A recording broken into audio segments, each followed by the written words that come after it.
Should I move that light? Is that light too bright?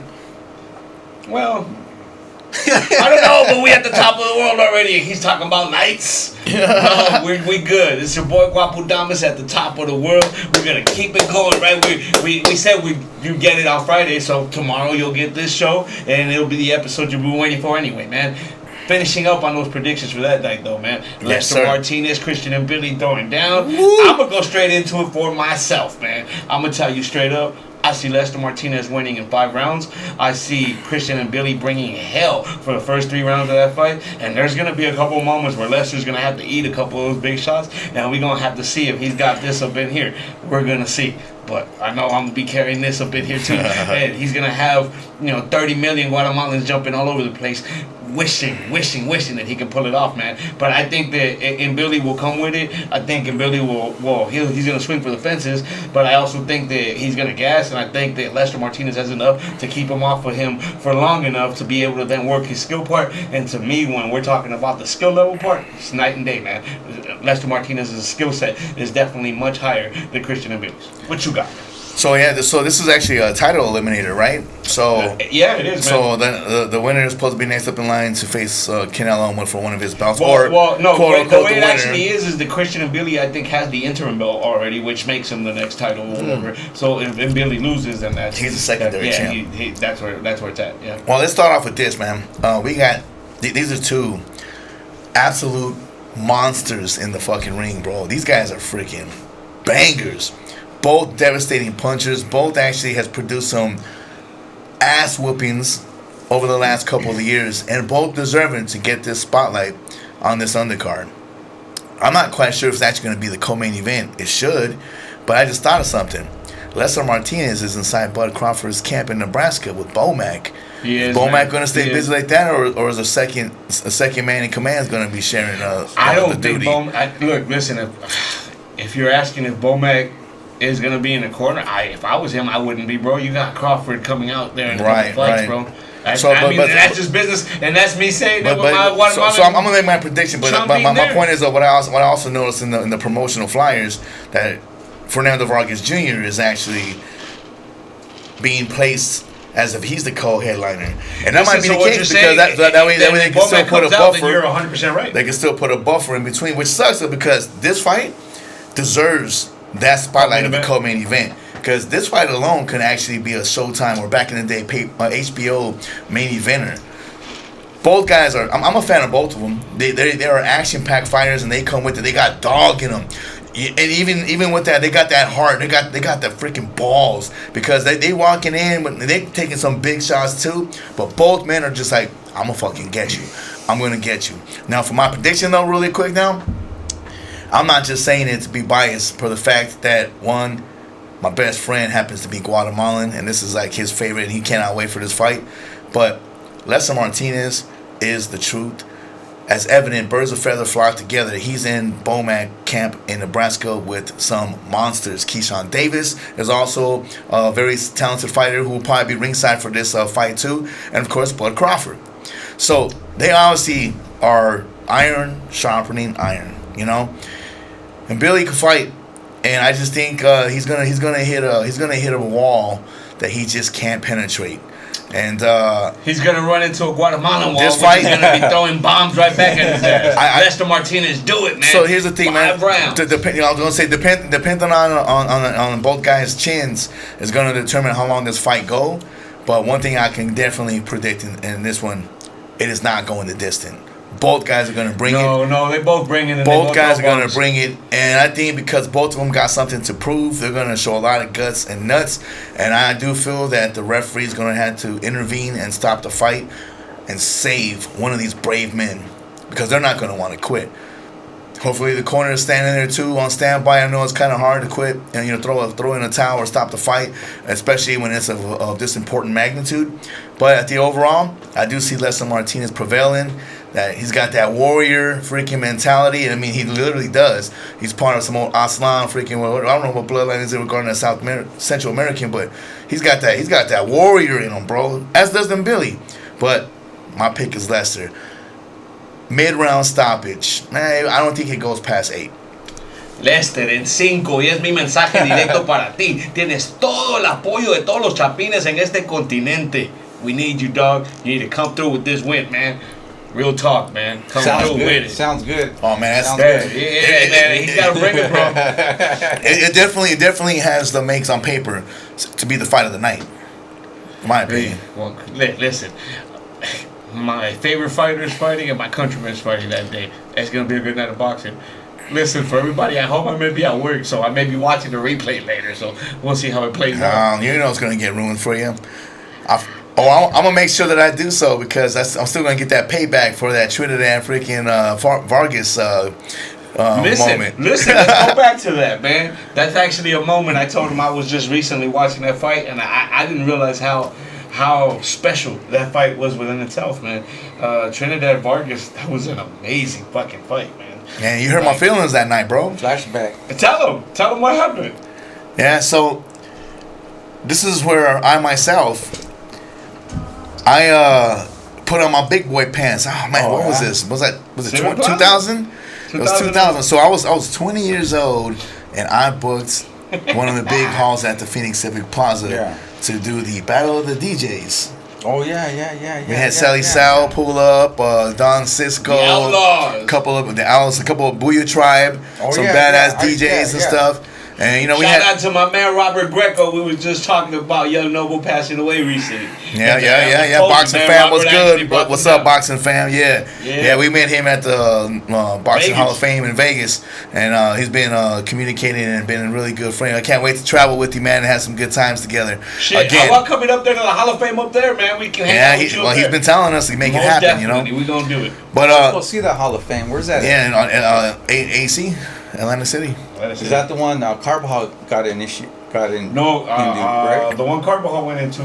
He went 3 of them. Hold on. Carbajal's in 3. First off, he's in the International Boxing Hall of Fame. Yeah, each spot has the Hall of Fame. So sidebar too, Arizona doesn't have a Hall of Fame like that, but our dear friend Emily Boxing, she's actually trying to coordinate and put something together so we actually have a ceremonial weekend honoring fighters in Arizona. More obviously first is going to start off with giving honor and respect to the legends of here. Yeah. Of course, Michael Carbajal is going to be probably the as you mentioned in the previous segment. He's the marquee name from within the sport of boxing here in Arizona. And also shout out to Luis Espinoza. For Robert Ruiz to get into the Hall of Fame here. And shout out to Luis Espinoza. And of course, 4Love Boxing is going to be there. Yeah, he was the first champion, bro. And Zorro Foley, he took a knockout loss, but he was back in the day in the 70s or 60s when he took on Muhammad Ali. And he's from Chandler. Yeah. You know, actually, you know what? Muhammad Ali, I met Muhammad Ali back in the day. So jealous, because Ali called Arizona home for a while. Yeah, I met him meet and greet at the Phoenix International Airport with Dustin Hoffman at the age of 10. Oh wow! Yeah, he was a bad dude. He was. What was Dustin Hoffman? Dustin Hoffman was Muhammad Ali's road manager.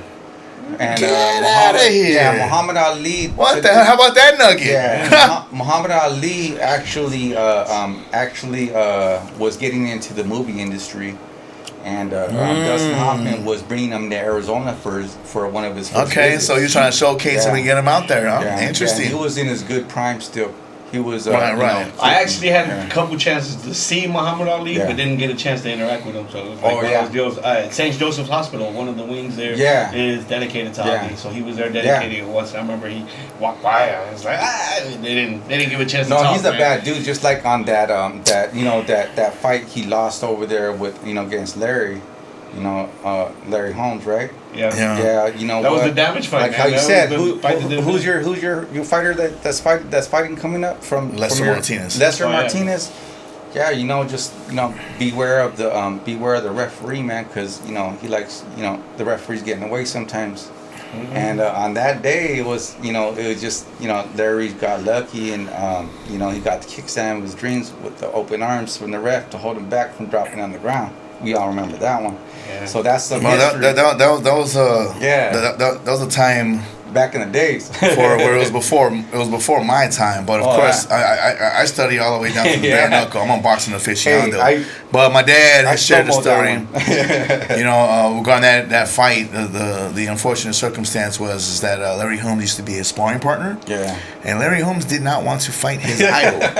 He didn't want to fight Muhammad Ali because Ali at this point he was at the twilight of his career. Larry Holmes picked up the belt. He was now the champion, but Holmes doing his thing.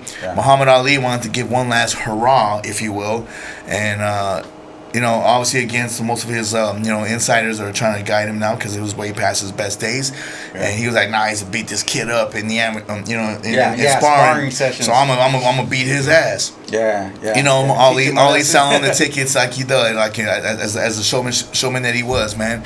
But after the fight, this is factual. Like, I mean, it can be recorded and proven and stuff. You know, and from interviews from Larry Holmes that the man was in tears.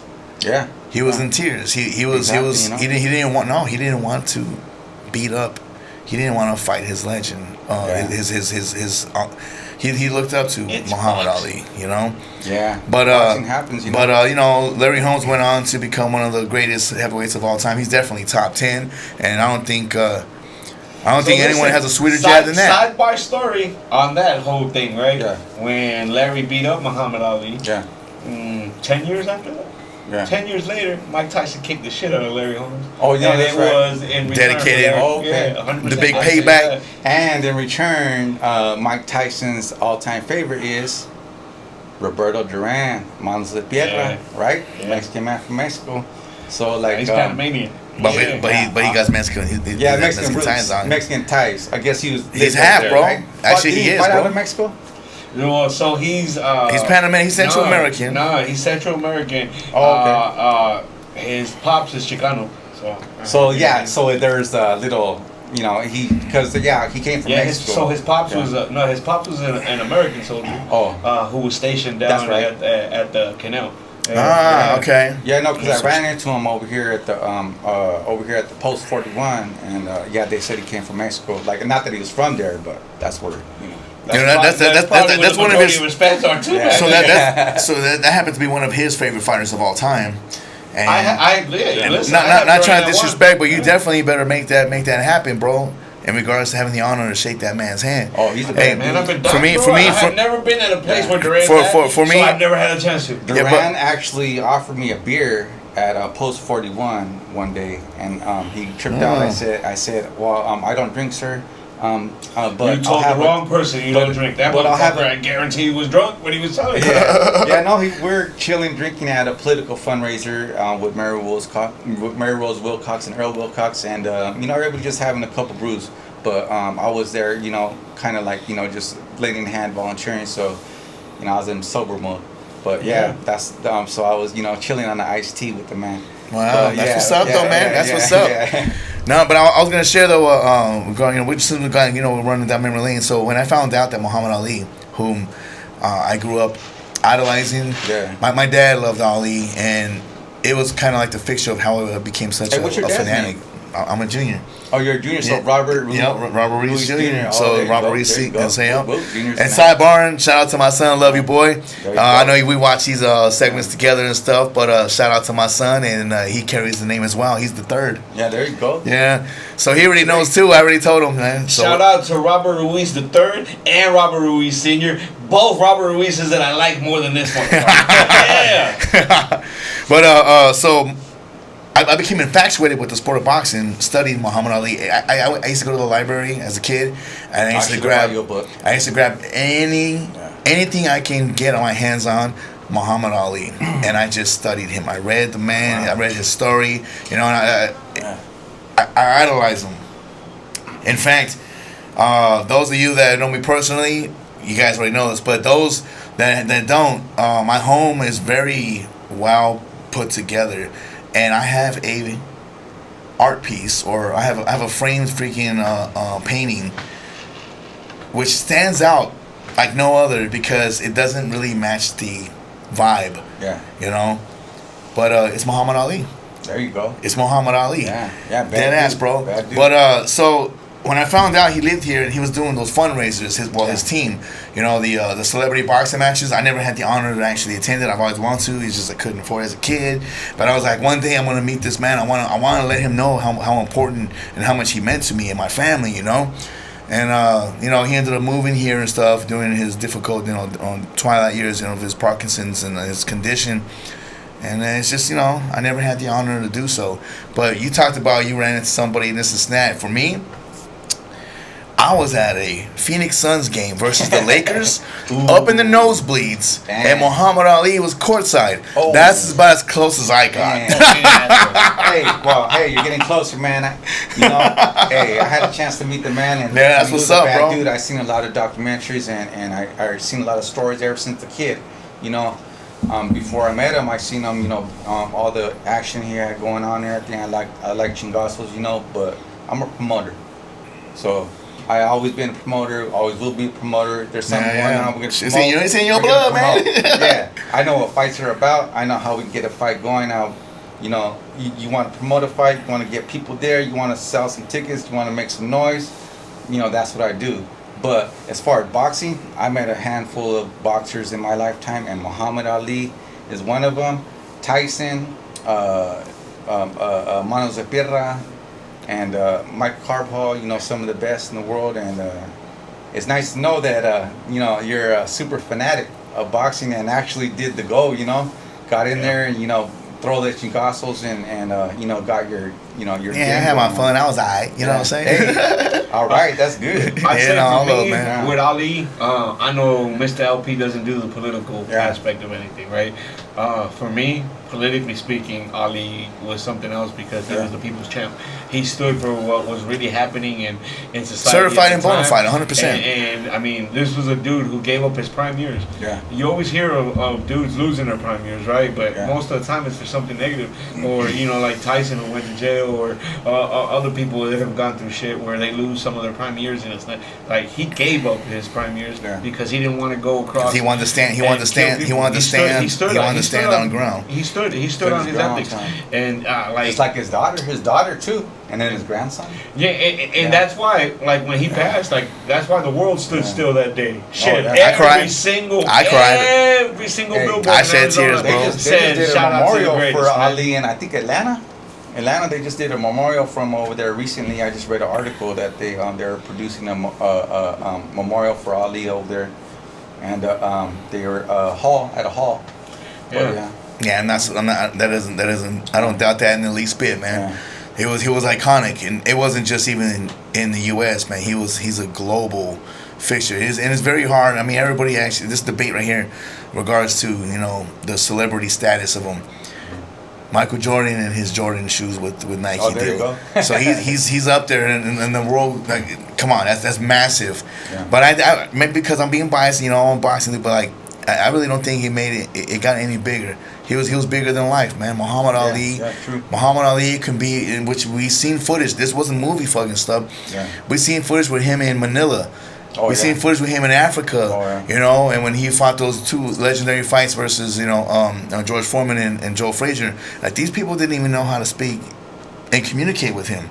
Sure. But they adored him. But they fucking adored him. You know what I'm saying? They were like, he would go out for a run and the entire town would be with him and stuff. Like, this wasn't like scripted stuff. Like, just the people they embraced the man because they just knew he was just that. He was him. You know what I'm saying? He was that guy, bro.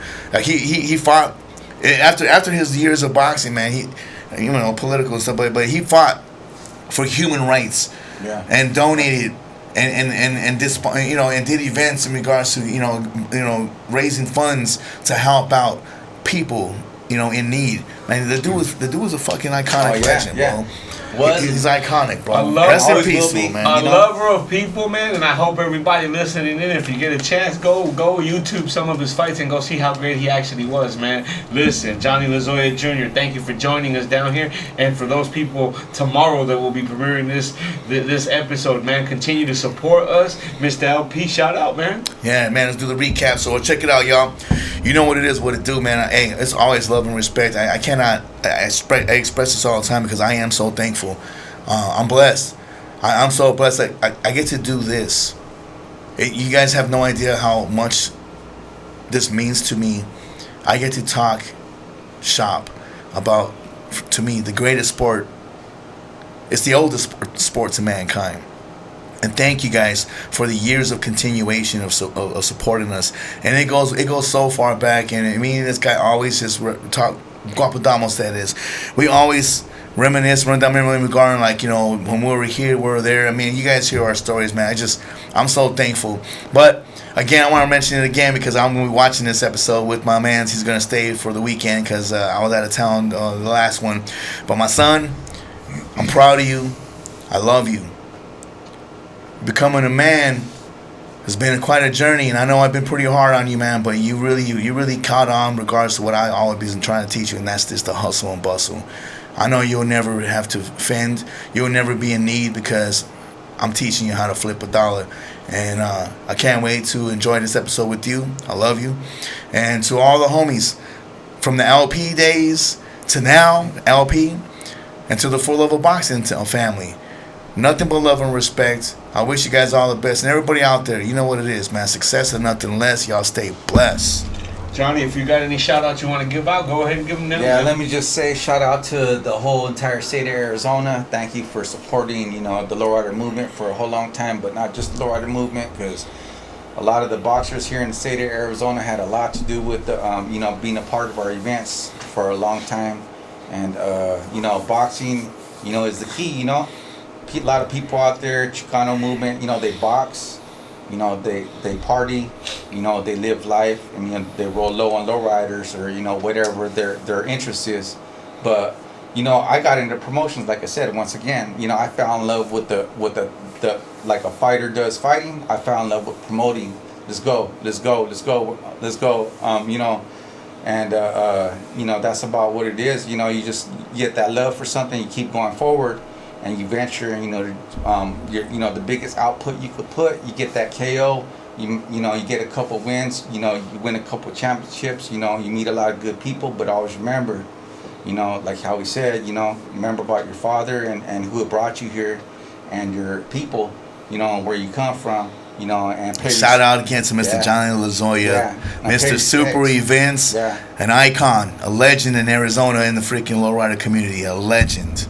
Yeah, pay respects. You know, don't forget the Dia's coming up. You can, you know, you drop your respects to everybody that's passed, or all the great fighters, boxers, you know, or people that inspire you in life, you know, to keep moving forward, just like a fight. You know, got to keep going forward, keep backing up. You got to still keep going forward. So, you know how it goes. Man. Respect. Most definitely. Shout out to Johnny Lazoya. Much love, Super Events, Latino Paparazzi, man. Big love, man. Much respect there. Miren, para toda mi raza en Guatemala, ustedes miran lo que yo tengo puesto aquí. Estoy en vivo ahorita aquí en la radio. En vivo en la radio, y estoy hablando en español. I'm wearing an American radio right now. Todos los campeones aquí en los Estados Unidos estamos con ustedes. Hey man, ya hicimos lo que tuvimos que hacer con El Salvador. Vamos a tirarle todo contra Panamá el lunes. You see me on Monday, baby. You know I'll be reacting anyway too. Guatemala 100% Chapín. Vamos con todo. ¡Qué puta mucha! Vamos! Alright, we shouting out though. Everybody listening in for Boxing 2. Hey man, with my team here, we keep it going. We keep the movement going. Shout out. See you guys next week. 4Love of Boxing.